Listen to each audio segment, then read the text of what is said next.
মাননীয় মহাশয়, আমার পুত্রকে জ্ঞান অর্জনের জন্য আপনার কাছে প্রেরণ করলাম। তাকে আদর্শ মানুষ হিসেবে গড়ে তুলবেন, এটাই আপনার কাছে আমার বিশেষ দাবি। আমার পুত্রকে অবশ্যই শেখাবেন সব মানুষই ন্যায়পরায়ণ নয়, সব মানুষই সত্যনিষ্ঠ নয়। তাকে এও শেখাবেন প্রত্যেক বদমায়েশের মাঝেও একজন বীর থাকতে পারে, প্রত্যেক স্বার্থপর রাজনীতিকের মাঝেও একজন নিঃস্বার্থ নেতা থাকে। তাকে শেখাবেন $5 কুড়িয়ে পাওয়ার চেয়ে একটি উপার্জিত ডলার অধিক মূল্যবান।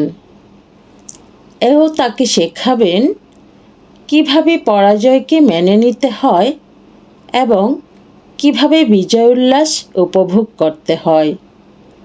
হিংসা থেকে দূরে থাকার শিক্ষাও তাকে দেবেন। যদি পারেন নীরব হাসির গোপন সৌন্দর্য তাকে শেখাবেন। সে যেন আগে ভাগেই একথা বুঝতে শেখে, যারা পীড়নকারী তাদের সহজে কাবু করা যায়। বইয়ের মাঝে কী রহস্য লুকিয়ে আছে তাও তাকে বুঝতে শেখাবেন। আমার পুত্রকে শেখাবেন বিদ্যালয়ের নকল করার চেয়ে অকৃতকার্য হওয়া অনেক বেশি সম্মানজনক। নিজের উপর তার যেন সুমহান আস্থা থাকে, এমনকি সবাই যদি সেটাকে ভুলও মনে করে।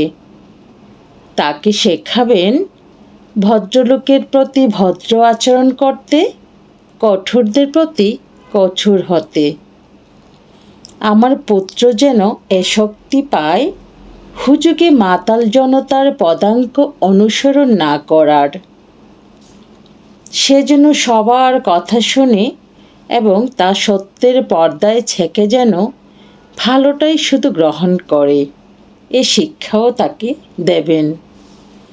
সে যেন শিখে দুঃখের মাঝেও কিভাবে হাসতে হয়, আবার কান্নার মাঝে লজ্জা নেই, এ কথা তাকে বুঝতে শেখাবেন।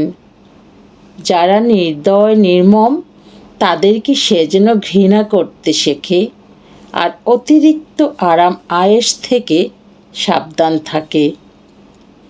আমার পুত্রের প্রতি সদয় আচরণ করবেন, কিন্তু সোহাগ করবেন না, কেননা আগুনে পুড়েই ইস্পাত খাঁটি হয়।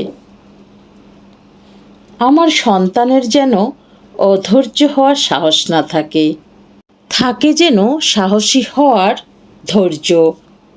তাকে এ শিক্ষাও দেবেন নিজের প্রতি তার যেন সুমহান আস্থা থাকে, আর তখনই তার সুমহান আস্থা থাকবে মানব জাতির প্রতি। ইতি আপনার বিশ্বস্ত আব্রাহাম লিঙ্কন। আমেরিকার প্রেসিডেন্ট আব্রাহাম লিঙ্কন একজন অভিভাবক হিসেবে তার সন্তানের স্কুলের প্রধান শিক্ষককে এই চিঠিটি লিখেছিলেন। ভালো লাগলে সবাইকে শেয়ার করে শোনাবার সুযোগ করে দিবেন।